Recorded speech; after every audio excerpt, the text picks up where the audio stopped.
In May 2010, I found myself halfway up a small mountain in a deserted ski resort in Allentown, Pennsylvania, surrounded by piles of long metal poles. There was a fine rain in the air. Shouts of desperation could occasionally be heard from the pine woods in the distance, as if from a retreating army. I was speaking to a reporter from Allentown's local paper. It was the day of the first Tough Mudder, the first day of the rest of my life, and things were not going entirely to plan. The reporter was looking at me with some concern. I had not slept for a week, and for a couple of months had existed solely on caffeine and anxiety. A large angry boil had erupted on one side of my face. To hide it, I was scraggly unshaven and standing oddly at an angle, as if squinting around a corner, affecting what I hoped was an air of lofty British authority. "So, Will," the reporter said, trying to catch my eye, "what are you doing here today in Allentown?" This was a question that loomed large in my own thoughts, though usually with a couple of stronger words added between what and are. There was a short answer and a long answer.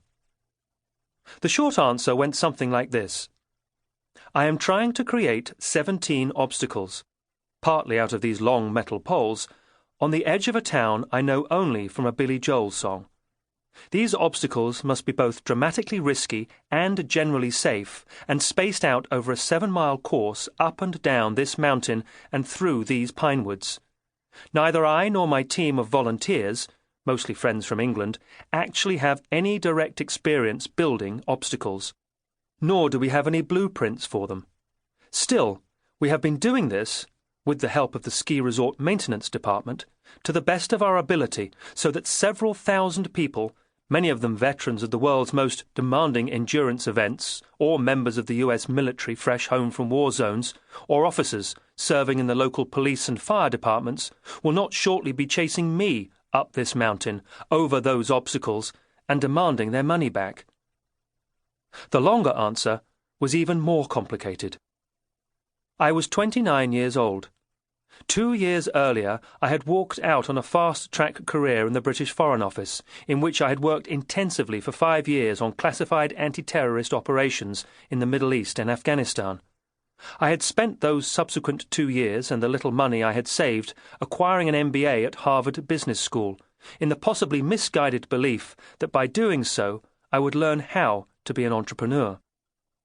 Most of my peers from Harvard, who had also spent 2 years and all that money, were by now counting the zeros on job offers from Wall Street private equity firms, or playing volleyball with their stock options on a campus in Silicon Valley. My own efforts in that career-oriented direction consisted of a 6-week trial at the elite management consulting firm Bain & Company, mostly, if I'm honest, on my mother's long-ago insistence that I at least try a proper job. My enthusiasm for suit-wearing and salary drawing had become boredom by day 3. Boredom that I imagined would be my primary experience, had I stayed, for the remaining 30 years of my career. My subsequent inactivity and its effect on my personal balance sheet had not gone unnoticed, however. My girlfriend, Katie, herself recently graduated from Harvard Law School and equally weighed down by debt, had generously, if pointedly, offered to support me for a year, if bad came to worse. Citibank, the owner of my student loan, was proving less supportive. My relationship manager had called earlier that week to ask the $100,000 question. When and by what means would I start making payments against their bet on my future? He gave me the helpful advice that, if I did not start now, my $100,000 question would quickly become a $150,000 one. I had, I believed, developed habits of strategic thinking and practice in my years working in counterterrorism and in theory in my time studying at Harvard. Still, standing halfway up that mountain, my strategizing had somehow led me to decide that the most logical next step in my life was this. I was going to create a weekend adult obstacle course, with the help of some coerced friends, at Bear Creek Ski Resort outside Allentown, Pennsylvania, in the off-season. Neither of these answers, short or long, was what I said to the reporter.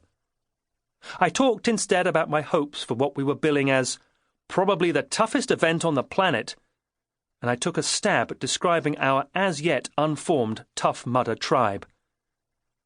If you are going to describe what a Tough Mudder is, I said, you have to describe what they are not. They are not marathon runners or triathletes. They are not guys who wax their legs so they can save 5 seconds on their finish time.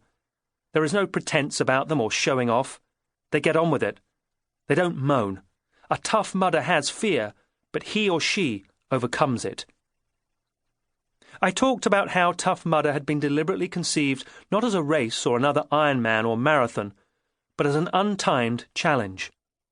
About how the course could only be negotiated with help from friends and teammates and strangers, and that as such it tested a particular idea of achievement based on mutual cooperation, not winner-take-all competition. And I ended by saying how, working out of a corner of borrowed office space in a half-abandoned building directly under the Brooklyn Bridge, we had hoped that 500 people would sign up for this first event after we advertised it on Facebook, but how nearly 4,500 people had actually done so. As we spoke, for better or worse, many of those 4,500 people were making their way to Allentown.